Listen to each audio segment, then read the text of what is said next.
Okay, welcome back. Today we're going to draw a caricature of Andrew Tate. We're going to start, as we always do, with make a sort of basic egg shape as a placeholder, but make it near the top of your paper. Yeah, because we want to leave room for a little body here. So I'm going to start up here, and I'm leaving enough room on my paper for a miniaturized body. Okay, now the first question we always ask is, where are his eyes in relation to his face? Are they in the middle or are they above the middle? And they're a little bit above the middle, so we're going to exaggerate that slightly and put them even a little more above the middle. Just a little, though, because it's hard to tell because his mouth is slightly open. So we don't want to exaggerate that too much. What about his eye spacing? Is eye spacing normal, or are they close together? I'm hearing they're a little close together. You could fit a whole eye between his eyes. So that is a little closer than average, so I guess we'll try minimizing that spacing a little bit. And we can also see that his eyes are pretty squinty.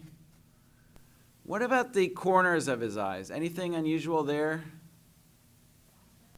Yeah, they really slope down towards the outside.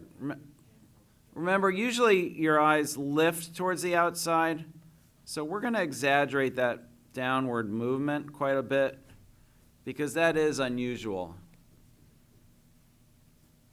The size of his eyes is a little small. So we're going to make them even smaller and squintier, like this.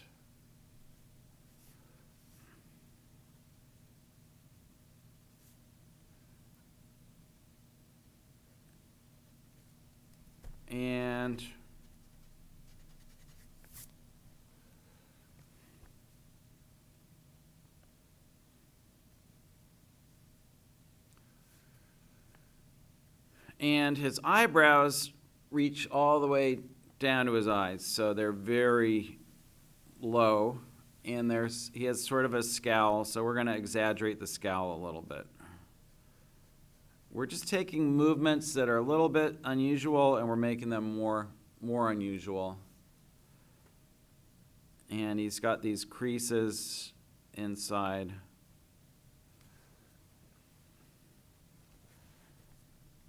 So these are the movements we've exaggerated, is downward eyebrows and then these downward movements of the eyes.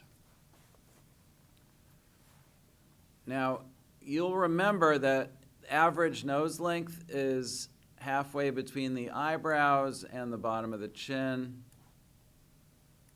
And because his mouth is slightly open, I'm going to reduce this distance. And I'm going to say that his nose length is pretty normal. So we're not going to exaggerate that. We're just going to mark halfway between. Remember, anything that's normal, we leave alone.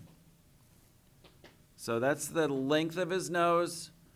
His nose width is also normal because if we go from the outside here and here, it fills up that entire space.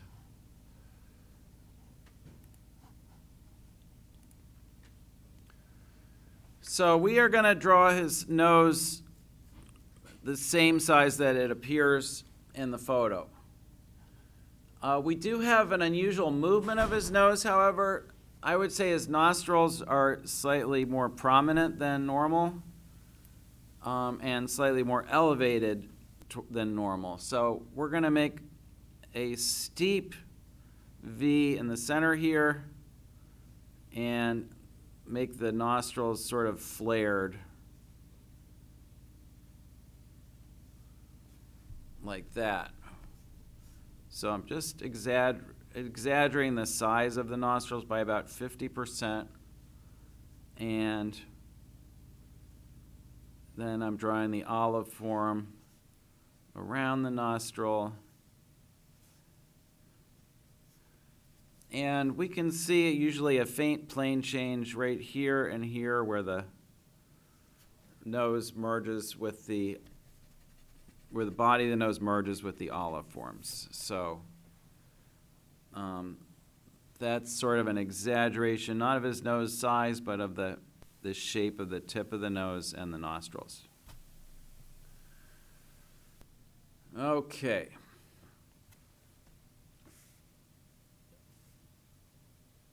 His philtrum is rather just a little bit on the long side, so we're going to make sure we make it just a little longer. And his upper lip is fairly full, so I'm going to make it a little bit fuller.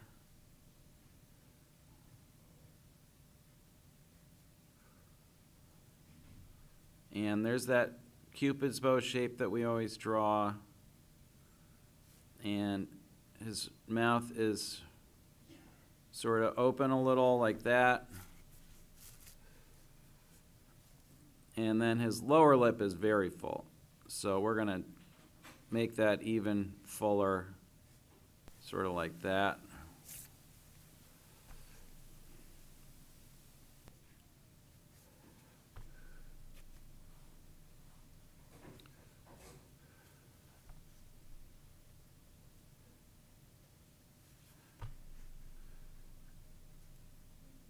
And we're obviously, what we're going to end up, this often happens in a caricature, because we're distorting things, we're going to end up having to add a little bit to his chin.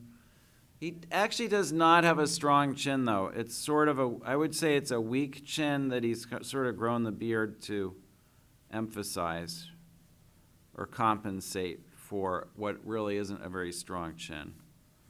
So we're going to experiment with making his chin weaker than it is. And then we've got to pull this mustache down. Not much you can really exaggerate about a mustache. We're just going to draw it, unless it was huge, but it's obviously not. And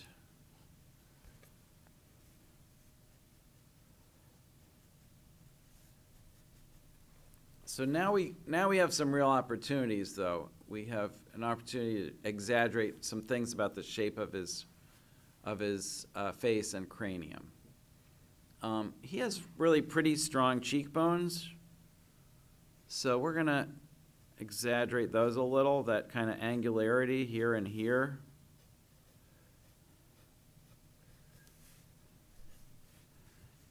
And he has a sort of a square jaw, but the angle of his jaw is very high. That's probably related to his sort of weak chin.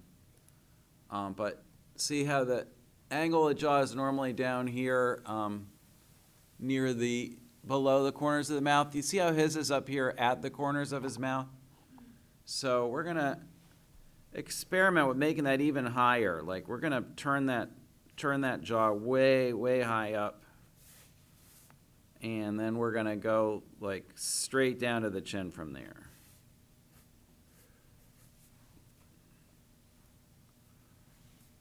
And then we can sort of fill out the goatee a little bit.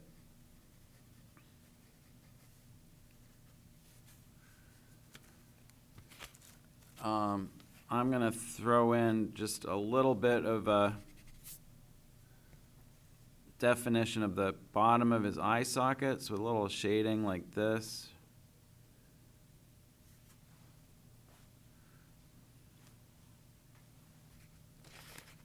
And now we're really up to the fun part, the cranium.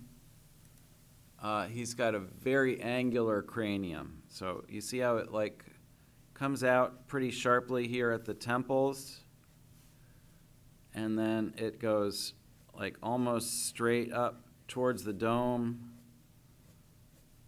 and then it's got this really pointy top. So I'm exaggerating the angularity of that form, and I am moving the top of the head up a little further than I had it before because I had to extend the chin slightly. So we are on the right track here, I think. He's a pretty lean and muscular guy, so we're going to give a little definition under the cheekbone too. We're going to do a little shading there to kind of lean him out a little bit. Little bit of shading inside the mouth where the teeth are. And finally, the ears. Would you describe his ears as fairly pronounced? Yeah, they like really turn out. So we've got to make them bigger, right? That's what a caricature is. So we're going to make them even bigger.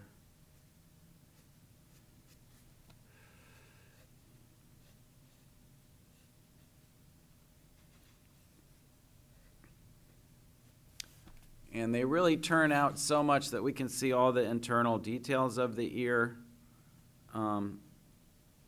even though it's a frontal view of the head. So we're going to do the tragus.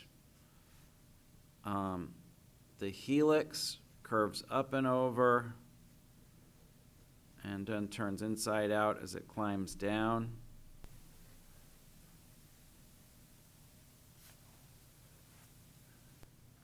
And the antitragus, barely visible because this isn't very high focus, and that curls in to form the antihelix.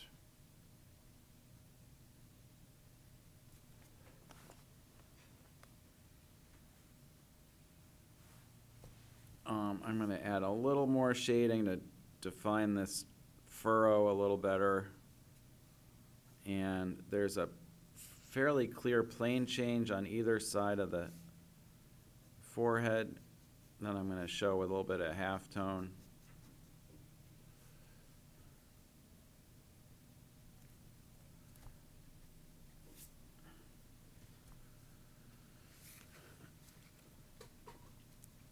And now it's time to look at our other reference. We saved another reference to use for giving us some ideas about the pose and the body. So let's take a quick look for that.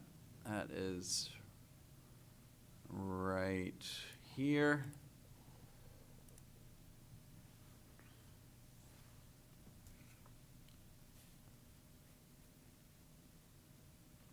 So he's got a pretty thick neck. So we're going to give him a little bit of a thicker neck just to show that he works out a lot. And we're going to give him that bathrobe.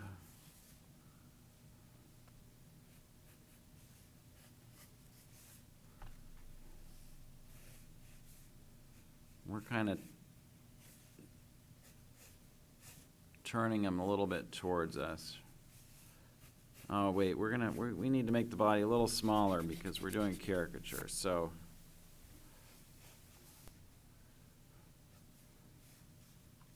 we're going to use this reference for the arm, and then we're going to sort of have to make up the rest of the body. So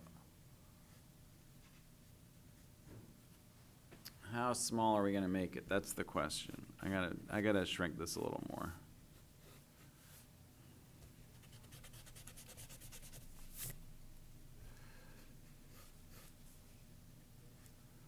So for the bodies on caricatures, we're really cartooning. We're making a lot of stuff up. But it's good to have a reference. Like, it's going to be really useful for me to have that reference for the hand. So here's where the wrist is. Look at how small I'm drawing this hand compared to the body. So these two fingers are folded over. There's the body of the hand.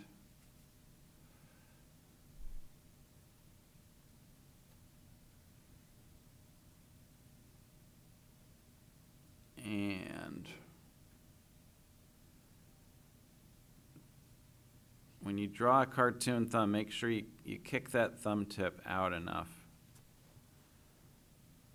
Like that. It's a slight exaggeration, but a lot of people end thumbs without that, and it looks very awkward. And there's that, we're gonna exaggerate the size of the cigar a little bit because he smokes big old stogies.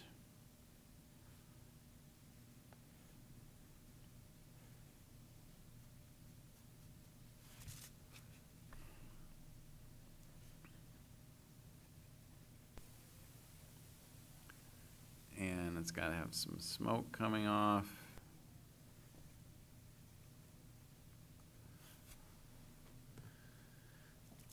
And now we gotta figure out how we're gonna handle the rest of this little body. I'm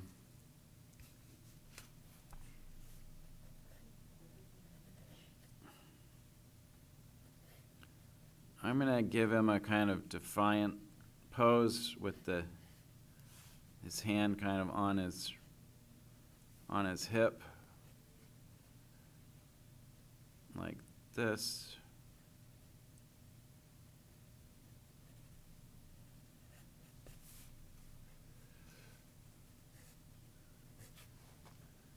And does he have a hairy chest? Does anyone remember from the other?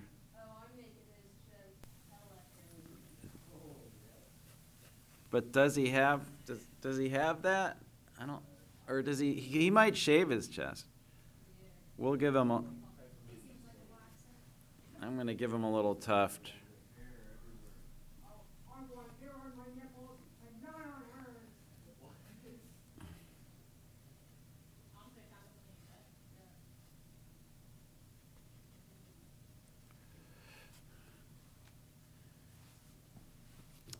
And now the legs, we're gonna have to, I'm gonna give him a very,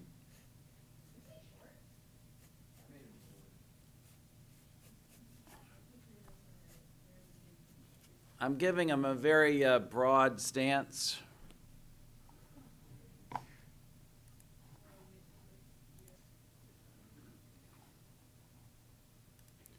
So, yeah, I'm giving him a very broad stance, and I'm going to give him fairly muscular legs. And I think bare feet, because he's walking around in a bathrobe. He probably doesn't have slippers.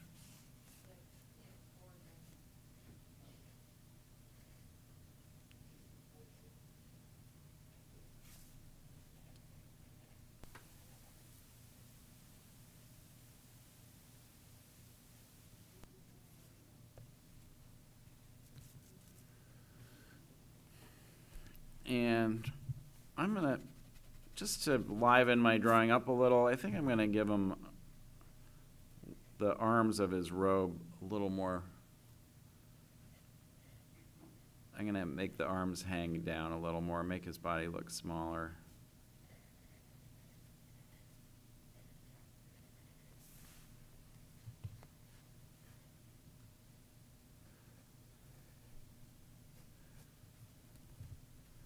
So remember, the goal of a caricature is, would anyone recognize this as Andrew Tate, despite the fact that it is intentionally quite, like we've made all kinds of exaggerations and altered his figure in multiple ways, but hopefully people would still recognize that this is indeed Andrew Tate.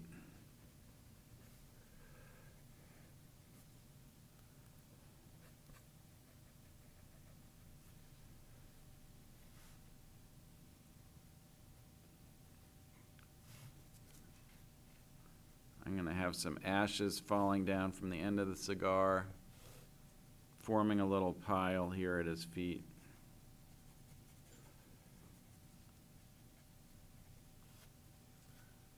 And if this were a political cartoon, I could probably add all kinds of disturbing details, but I'm not going to editorialize on my channel. Everyone in the classroom and at home is free to add their own embellishments as they see fit.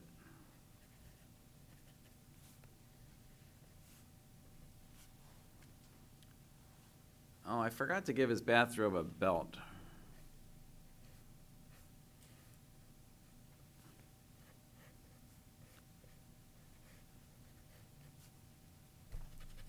Yeah, that's necessary. It looks like it was about to fly open at any second, which we do not want to see that.